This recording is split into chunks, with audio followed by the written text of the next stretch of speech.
right, so let's get this party started. We've got BrianB with Harold. He's on your bottom of your screen. It's top 4 Harold season 2. Okay, so second top 4 also just shows how good of a player Inquisitor is to get back to the top 4 this season.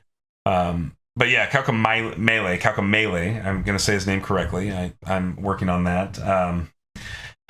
It's got this really aggressive James ally wide attack deck. The James deck for sure is really cool.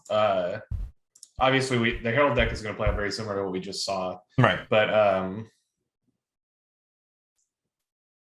this James deck, I think is pretty good. Like, this is the deck that in the last commentary I did on it, I just assumed he had no way to win, and then he snuck it out with Xaxes off of Widows. Yeah, that's right. That's what James does. He surprises you with crazy Vengeance Widows plays. Well, it wasn't even Vengeance. I'm not sure he played a Vengeance in that game. It was just a random block Widows and then main phase attack. Right. But that's, again, those are the outs when you play James that you have to be watching for, and Kaoukomieli is an expert at this. Widows is a card that's really, I think, is I don't know.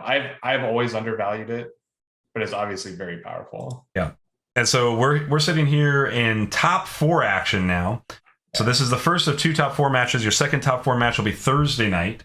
So if you want to see the conclusion of the top 4, you'll have to come back Thursday night at 6:30 Central, and we will play that one live. So no recorded games on that one. That's a live game between Nick and the and Inquisitor, who we just saw win top 8.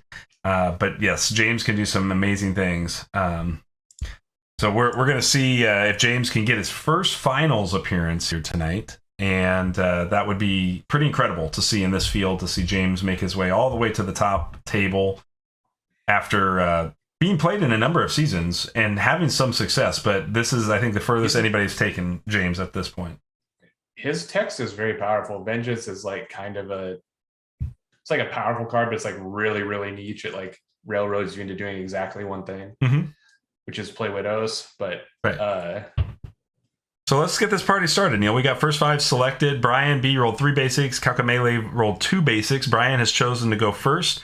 We are set up on stream. So we're going to go ahead and hit play and wish both of these players a good luck. And assuming Brian wants to go first, just to give him the most top of round initiatives against a very aggressive James deck. Right, because this is going to guarantee you a top of round 3, which is likely the end round of a game like this. So you kind of have to take advantage of that. So we see Brian. I think if in this case, I think top of round 3 is the aim for the James deck to win, but the Herald deck is probably more like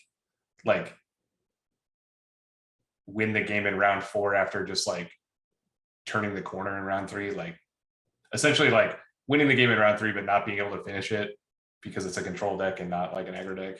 Kaoukomieli just goes right out of the gate and takes 1 point of damage to bring that Risen Horde to hand.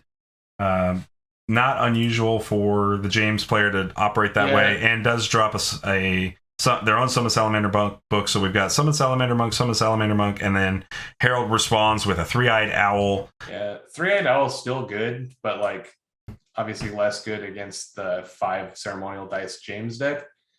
But if obviously Kaoukomieli, if he didn't take the owl into account, it could still screw up his first 6-ish. But it's very easy for the James deck to kind of ignore that owl. It's possible, yeah. It's possible that Kaoukomieli actually just wanted to go ahead and we do see a meditate here, but didn't want to play the Risen Horde here and just want to, and meditates a Fester away. The Fester might be impactful to the outcome of this game. Fester is important to this matchup for sure. And he plays a Salamander Monk. So I'm not sure. I guess, does Brian run choke? Is Kaoukomieli worried about getting choked? Ceremonial dice. And that's true. So I'm not sure why Kaoukomieli valued grabbing that book so fast, or that Risen Horde. I'm sorry. I think he's either going to do it on turn 1 or turn 2, whether it makes a difference. Maybe it's 2% better that you play book and meditate round 1, so you give your opponent 1 turn less of information. But because he knows that's what he's going to do, that will have, and I don't know, an incalculably small amount of effect on the outcome of this game. BrianB just executing his signature move, meditating that Salamander Monk book away. We know what's coming next, folks. It's a good old Essence Druid from Brian. So let's see if Kaoukomieli has a plan for that Druid. He just loves this play, man. He plays it a lot. It's super good. All right, so here drops a Risen Horde. Specifically, like it's good to do, but Essence Druid is just really good against this kind of deck.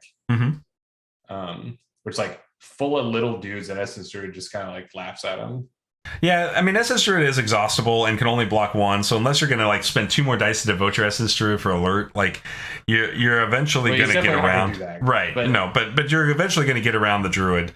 And obviously with Festers around and showing the natural ping, we can probably assume that the James player did start a Fester in this first 5 for the Essence Druid. Sure. But that's just what Essence Druid does, right? Is like it like sits there, and you're right, you can attack around it, but it makes your Vengeance attacks so bad. Sure. Like you play Vengeance and Widows or whatever, and instead of having, a 2/1 and 2/3/1s, you're like just attacking with 1/2/1 or whatever. It really cranks down the value of those kind of plays. If we have James on a Vengeance play right here, right now, then I think you're going to see Salamander and Horde attack here. We do see a meditate, double meditate from Kaoukomieli into Choke for natural power and River Scald for natural power. I do like the River Scalds in this list. I mean, he could Vengeance Widows here and attack for a sizable amount. I think he would essentially lose all of those guys this round if he did that. So BrianB answers with the Raptor Herder. No hurry to get that Salamander book back here. That does. Oh yeah, I think this is correct too, because we're talking about the Essence Druid. This Essence Druid is going to be impactful at all times because again, with the Raptor in play, this Vengeance attack still doesn't look good. Because even if you chump, you're still getting a bunch of value because your opponent spent a bunch of dice and sacked a bunch of cards if they Vengeance. So I think you had I think Kaoukomieli had an opportunity to be the aggressor here before this Raptor Herder comes into play. Things are shifting pretty quickly because of the board presence. It's not that you don't get 0 out of both of these units if they die into an attack here, but your opponent still gets that Salamander, and he's getting another Salamander back. That's a real issue. In general, I think that not attacking last turn means he didn't start a Vengeance. Sure, I agree. That he's just going to play a grindier game with his, like, because his dudes actually trade better than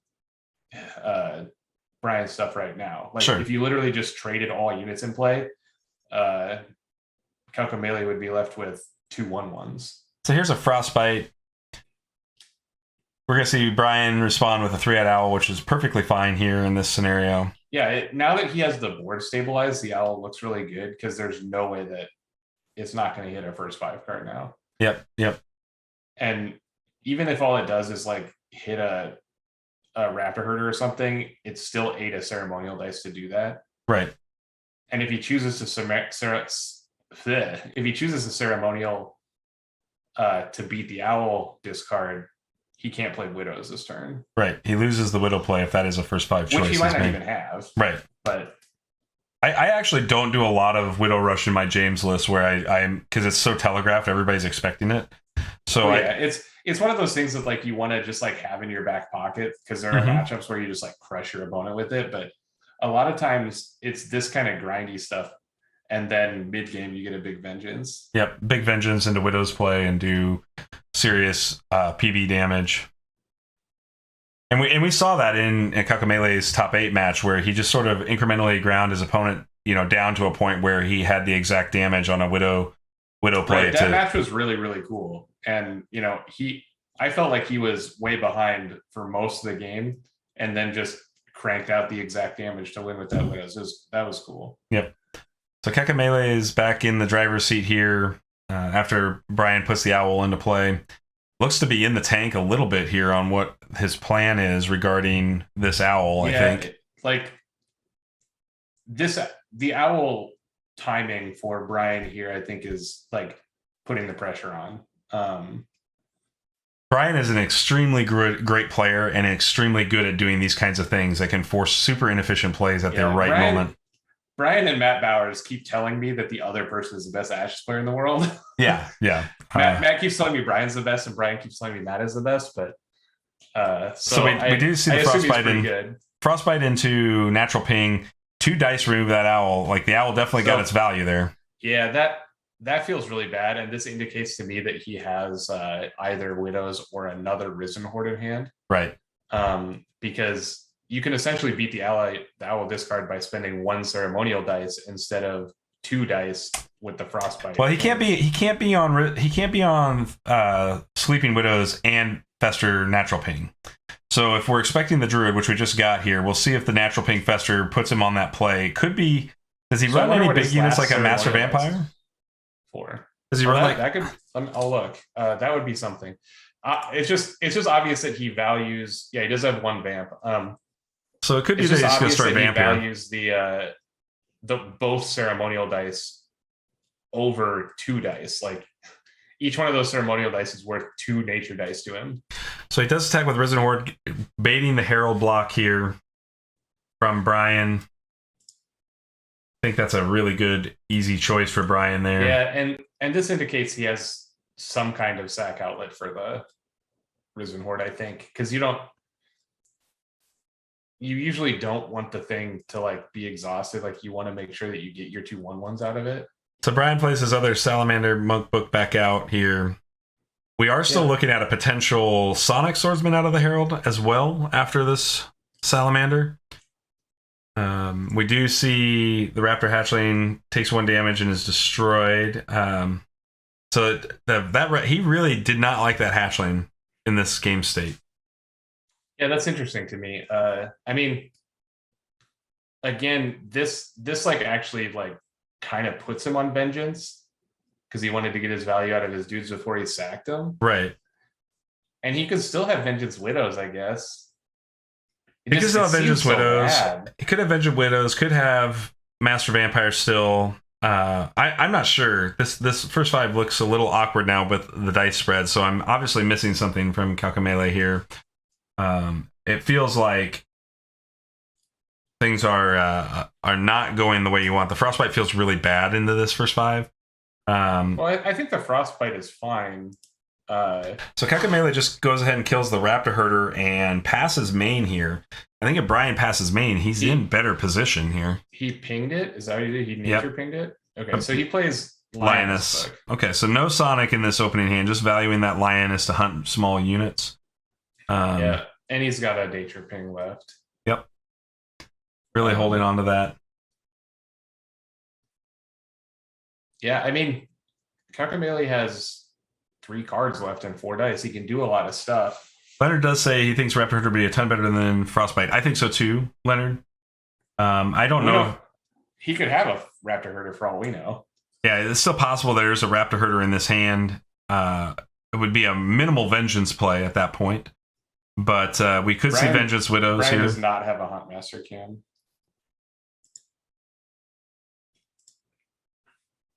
I think Vengeance Widows is your best opportunity to pressure this board, but you're going to lose your whole board in the process. Bad. Yeah, you're essentially like conceding the game. Well, yeah, I mean, you're definitely like, what does that attack turn into? He does Vengeance for 2, so he sacks the guys. He makes 3 1/1s and 2 2/1s. He fetched the Risen Horde, Leonard. Yeah, I mean, you're correct, Neil. I think that it's not going to flip the tables too much here. You're only going to walk away with killing 2 Salamander Monks. He's going to get through for 3 damage, lose his whole board, and the SS Druid will have no damage on it. I don't even think he'll get through for 3. Like in this particular juncture. He would have 5 guys. Right. So he would get through for 1 2/1 and 1 1/1 after you blocked with 3 guys.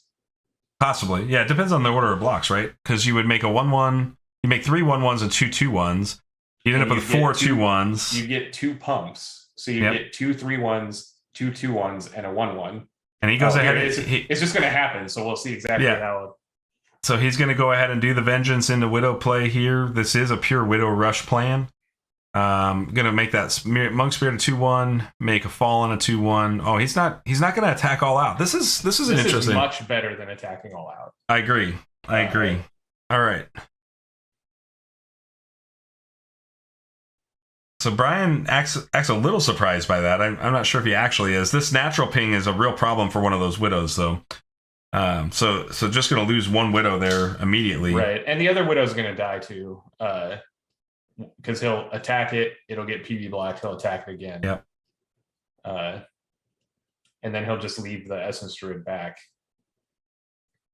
Yeah, I think the Frostbite's a huge miss potentially for Kaoukomieli here. I'm interested in what his last card is, because obviously he didn't have it. Right. Like maybe he's decided to hold the Master Vampire into round 2? Possibly. It's weird to me that he has a card left over he can't play, and he spent 2 dice to kill that owl. I know. Obviously, it's one of the dice that he would have used for the owl, right? So, right. So if it is a Master Vampire, that makes more sense because he wouldn't have been able to play it off the dice he used on the owl. Mm-hmm. But like, if he just decided to discard this card that he has left over to owl and use those 2, like the Frostbite and the Nature Ping somewhere else, the board would have worked out a lot better for him. So will we see Kaoukomieli take this defend and I think it was a misplay to counter with that widow. Sure. Because now you're going to lose more guys. Yeah, you just let the Salamander Monk. I mean, if you just let these Salamander Monks live, like, what are they going to do to you? They're going to kill a couple of Fallen around, potentially? Yeah, they're just... If you make the Spirit, they're just going to kill more Fallen than they would have otherwise. Right. And he still hasn't used his PV block. So I guess his last Fallen will survive. Well, it will until the Essence Druid attacks. Right. Like, this Essence Druid is going to still get to take so that he Fallen. He should attack it with Essence Druid right now. Because you'll just to see if he PV blocks or not. And Brian does use the Salamander Monk instead, still valuing leaving that Druid up as the final kill, I guess. Mean, the issue here is that, like, I think it would have been slightly better to attack with Essence Druid first, because then if he PV blocks, he takes 2, or if he just lets it happen, you have a Salamander left over. I guess if he counters here, then you get an additional 1/1 attack through. Maybe it's the same. I don't know. It probably comes out the same. Yeah. It probably just comes out with a dead Fallen and 2 damage on James. Well, I think if you attack with the Essence Druid directly to face, right, you force the Fallen blocker, they take 2 and go to 3. Yeah, I don't think you attack face. So he did PV guard there, which is fine. Now we'll see if Brian would rather trade 2 for 1 or just kill a Fallen. I assume just kill a Fallen is better. Yeah. You can attack the Druid here if you wanted to, but Kaoukomieli does go ahead and pass, and so you're going to see hunting weapons here, or Hunter's Mark, just to get real value. I guess it doesn't really matter at this point. He should have Hunter's Marked it last turn. I agree. I think that would have... Then he could attack the face for 2. Absolutely. That seems like a small miss for Brian, but not a huge one. There was a small discussion on the Discord this week about, like, dice differential, because that's kind of what I've been talking about going out of round 1, like him up 4 dice. Mm-hmm. And they're asking, like, how much life is worth and how much cards are worth and how much books are worth in play. And I think books in play and cards in hand are the same resource out of round 1, to be clear. Like, because you still, like, the book is like a card that you play from your hand because you have to spend resources into it over time. It's slightly better than a card in hand, I guess, out of round 1 specifically, because you're going to draw an additional card if you put it into play. But most often, if I was trying to calculate advantage, I would calculate it like, you know, he's up 4 dice and a card in hand because he's got 3 books, so the 2 books on the other side. And the thing that I think is more important than cards in hand or books in play is actually life, where, you know, if I leave round 1 up a knight on you, so I'm 3 dice ahead, but you, like, did 8 damage to me or whatever, that's probably pretty close to a wash. I don't really have a good feel for, like, how much damage is worth, and it's very different based on, like, the matchup. Mm-hmm. But it is something to take into account. I just thought that was an interesting discussion on the Discord. Carl wondering if it's bomber. What is bomber? The 5th card from Kaoukomieli. Oh, I mean, he wouldn't have been able to play it. Yeah, I mean, I think you're right, Leonard. Right, on Leonard, that part. When I say cards in hand, I actually mean like cards not in hand plus books in play. It's like how many cards you start round 2 with is the number that I'm talking about. So we see a River Skull discard Master Vampire. That would indicate to me that 5th card was Vamp, specifically to set up the River Skull. I don't know if I agree with that, but that we don't know that that's what it was. No, that doesn't seem correct to me. But we do see the James player take 2 damage to fetch that River Skull to make that happen. And I'll correct myself. Brian was actually up 2 cards by my calculation because Kaoukomieli only drew 4 and he drew 5 and he has an extra book. Mm-hmm. So we're going to see the Hunter's Mark on this skull. That's just going to crush with that Essence Druid before it dies here. Oh, he's just, he's going to mark and get. Well, that's what. He's going to use that. This is fine. Yeah. He's going to use that Essence Druid to value before that. Because he knows he has the Frostbite. So right, the Frostbite use it. The Frostbite guarantees the Druid kill. I was going to say he didn't have any frogs, so he wasn't forced to do that yet. But having the Frostbite changes that. Yep. And Brian says he thinks that 5th card was Molten Gold, which Molten Gold. Okay, yeah. Makes sense because that would have been playable off those the double nature. So yeah. Essentially,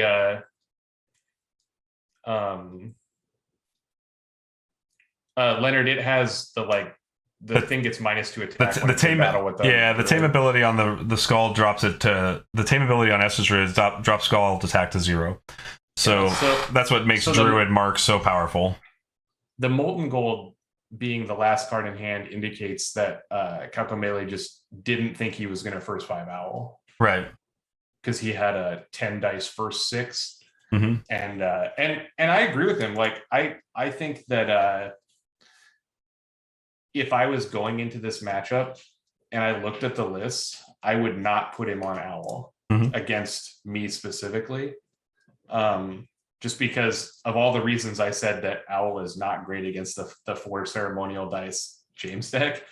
But obviously, like Brian called the bluff, or maybe he wasn't bluffing, he was just always on that plan, but Kaoukomieli did not take that into account and got kind of wrecked by it. Brian's here. He can add in the comments on the chat. Where are you planning on? So he meditates to gain a natural dice and gets a Molten Gold hit on that one.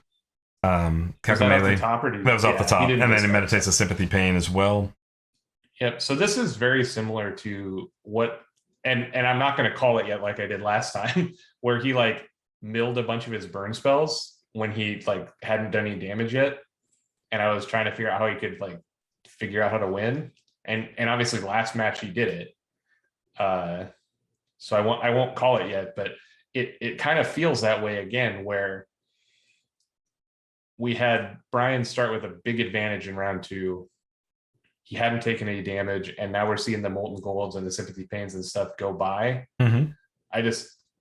How's he going to put damage on? Yeah, and especially in a board that can make 3-Eyed Owl and Salamander Monk repeatedly, that just is super dice efficient against this swarm of 1/1s.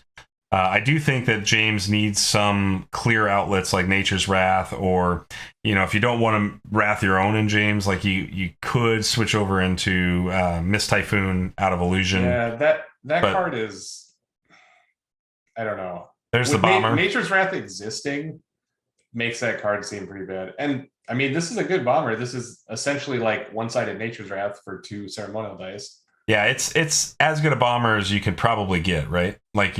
You're just chewing up 5 dice worth of value for 2. If you're challenging me to come up with a better one, I will. But you're right. That was about as good of a realistic one as you could have. Yeah, I mean, in competitive play, I think, if you can get 5 dice worth of value, and I'll call the Salamander Monk half a dice, so let's just call it 4 dice for the sake of argument here, of value out of a 2 dice play, you're in pretty good shape. But I mean, I think it's more like 3. he had already put some amount of dice into the Essence Druid, so you can't call that like a full 3 dice. But you're right, like he got more than 2 dice out of it. So the interesting thing though is like when you look at Kaoukomieli's board at this particular state, he's got 3 dice left, a Huntmaster and a Panther Spirit. Like he's in a lot of trouble here.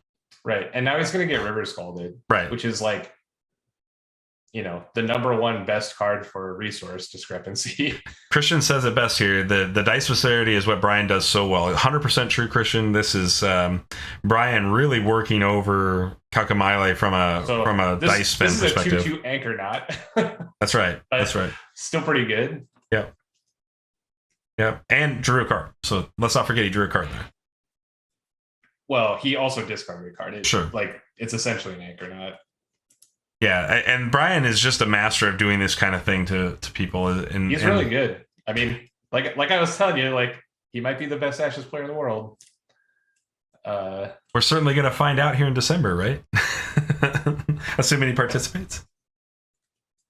So we're BrianB. If you don't come to the Invitational, you can't come to another Shufflebus in 2022. You're banned from Shufflebus. That would make me really upset. You're banned from Shufflebus. I mean, outside of gameplay, like BrianB is probably far and away like my favorite opponent. He's just like the nicest human being. I will play a match with Brian and Carl anytime because they're both extremely fun. And to be honest, like when you get your butt beat, you're just like, I still had fun getting my butt beat by you. Thank you for that. And that's how it goes. So, we have Kaoukomieli with the Raptor Herder here. Yep. You know, this is about as good as he can be doing. Be interesting. Low to the ground threats that go wide. You know. Well, what's interesting here is Kaoukomieli can get some damage in on this Herald if possible, because Brian is lacking right now the nature die to ping one of these things away. So yeah, and there are 2 Nature's Wraths in the Herald deck. That's something to watch out for. I think one went by already. Sonic looks pretty good here, though. Sonic looks pretty good here into this board. Yeah.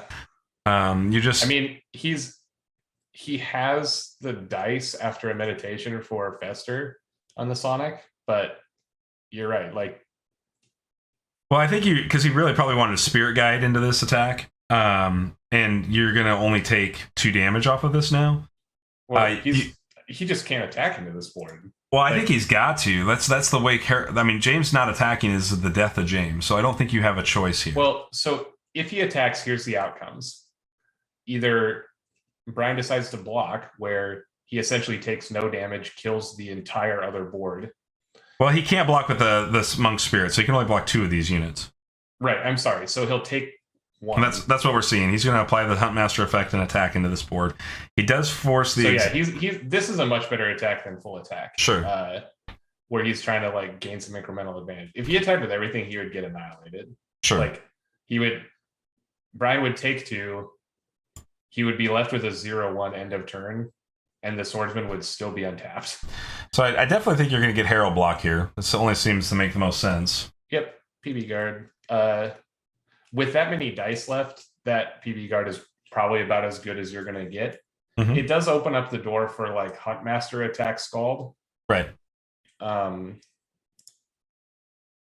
we see Salamander Monk Spirit attack the Raptor Hatchling here. Right, and we're just going to watch Brian do the same thing he did last turn, where he just kind of like incrementally removes the board, just permanence. Yeah, like. So I think one thing Kaoukomieli can do here is PP guard this Salamander Monk Spirit, and if doing so allows the Raptor Hatchling to attack for 1. The issue is that if he uses the PB guard here, then the Swordsman has a heyday.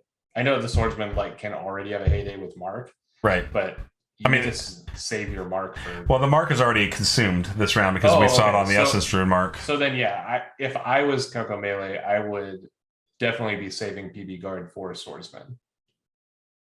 Yeah, it's probably true. That's probably what you have to do. You have to probably just let this hatchling go. I mean, either way, you feel bad, like because if that Swordsman gets like an unguardable attack on Huntmaster, like. Oh, Yeah, for sure. I think, I mean, the Huntmaster's going to die anyways, or you're going to take 3 and go to 7, and then you're going to give Brian top around with the Swordsman anyways, which is going to get to hunt and kill it. So one way or the other, it's going to get there. Right. The difference is that, okay, so he does guard. PB guard, so he's just okay with his other stuff dying. But in general, like, I think that yeah, you're messaging me on Slack about some bad deck. Yep, there it is. Some kind of Xander thing. That's the carousel deck I sent you. I don't even remember looking at it. Yeah. Oh no, I kind of do, because you had like 2 shadows in it or something that I told you to cut. Yeah, that was the Xander carousel deck. Yeah. But okay, so now we're having just like what I would call a desperation attack. This looks like a really bad attack now, because you exhaust both of your opponent's units, but you literally do 0 to the board. Because he's just going to take 1 from the raptor. Like he doesn't have to care about this raptor. Sure. And he honestly, he could just like let the Huntmaster hit him too, but he's confident that this Swordsman's going to survive. So this is not looking very good for Kaoukomieli here. Brian continues to build a board advantage. I guess the Swordsman is actually dead if Kaoukomieli wants it dead. No, because he can make a monk. The monk will get attacked. Then so Raptor Hatchling takes a point of damage, and Harold gets a consumed soul off. Oh, okay. If the Swordsman attacks a monk, can you tap the spirit? Yes, you can. Okay, so then the Swordsman won't die. No, it would still die. Well, he can't make a monk because he doesn't have a sympathy die. Yeah. No way to make this monk. So if one of the 2 cards in his hand is Frostbite, he can kill the Swordsman. That's true. Does he play 3 Frostbites? Yeah, he does. That's a potential out, but you're still facing down a 2/2 River Scald. Yeah, guarantee he's going to come out of this round with dice advantage again. Mm-hmm. He definitely doesn't have the resources to kill a Swordsman and a Skull. So Kaoukomieli still has the ability to summon an owl and summon a winged lioness, or not Kaoukomieli, BrianB, excuse me. So that plus 2 cards in the end, like. Yeah, I mean you really are in a bit of trouble here, because Brian's going to take 1 of your 2 cards for sure, and he's going to make another 2 damage. So in theory, we're going to see. Yeah, the owl probably doesn't matter very much. Well, it's not irrelevant. I think it's pretty irrelevant, because it can attack him. This game isn't going to decking, and he can't play those 2 cards in hand anyway. Yeah, he is showing the Veil dice just in case of the Fester. That is true. And we did see a Veil go by with his River Scald play. So it would indicate potentially that he has another Veil just based on the River Scald pitch. He only has 2 GVs in his list, but he could definitely have it. Yeah, just because we saw Scald pitch 1, I think he's got a pretty good chance he's got one. But he could also just sit back and say, if you decide to Fester my Swordsman, I don't care. Right? Like he would prefer that not happen, but Kaoukomieli passes here, so does not commit anything to the board. Wants to see if Brian's going to continue to play here, and I don't think Brian has to continue to play here. To be fair, he could. I would try to get my damage in. Like, you have too much power on the board not to like do stuff.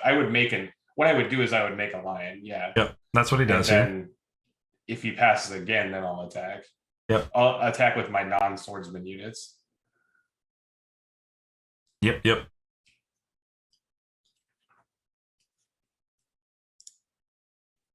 We'll see if Kaoukomieli is going to pass here again, or has a main action to respond to this lioness. I'm because he didn't meditate last turn. I assume he does not have the Fester. He meditated to Goat last turn if he. Well, you can always meditate to Goat and play it though immediately. So I mean that is a thing. Especially where you've already got the damage on the Swordsman, you're not in a hurry. But at the same time, you really don't want the Swordsman to just get in, right? Because like right now, you're just staring down, taking 7 damage and going to 12. So he spent a frog for something. Yeah. What is he choosing to do? Is this a safeguard? Sonic Swordsman. Damage to Sonic Swordsman. Okay. All right. Interesting. So maybe he's just going to try to linger 1 damage on Swordsman into the next round to hope to draw Fester. If he doesn't have a card to play, that's literally like the best thing he could do with his frog, probably. So yeah. I mean, maybe kill one of those spirits, but I think if you leave 1 damage on it, you have the out to draw Fester. And Brian values the killing here of the Raptor Herder. I think you would have essentially done. Yeah, but you would have essentially done the same thing on the top of the next round. But I guess at this particular point, you're going to go top of next round for lethal, right? Like, because you're going to go 5 damage here to 10, and then you're going to have 3, 5, 7, 8, Right. 9. So you are on lethal at top of round here.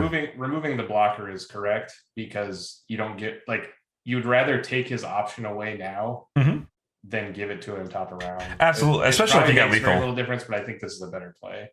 Especially if you got lethal. And with Kaoukomieli passing, that's going to be GG, folks, because Brian's going to pass here as well. And we're going to go into round 3, top of round 3, and Harold is going to pull the win off top of round 3. And this is the like the perfect example of how the resource advantage like escalates, right? Because he starts round 2 up 2 cards and 4 dice. He starts round 3 up.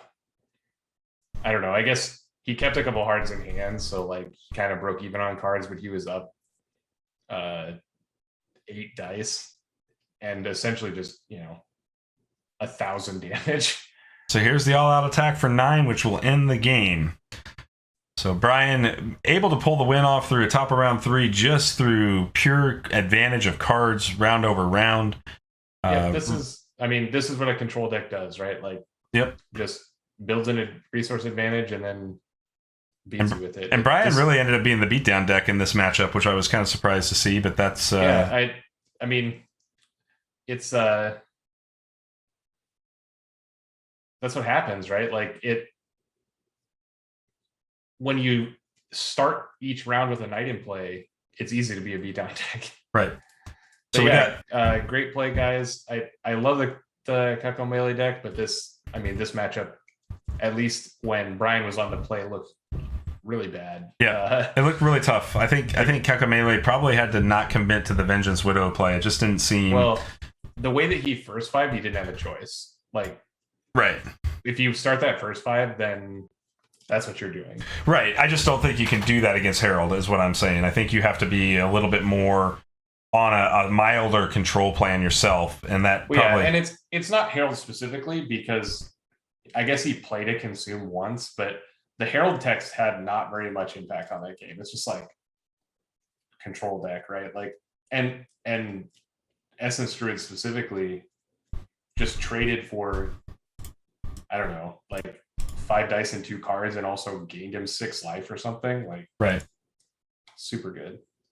It really was. And I think, obviously, both players played incredibly well all season long. So it really was. Yeah, congratulations to both players on making top 8. Like, the top, with the exception of the actual winner, like, I think everybody in top 8 is essentially the same.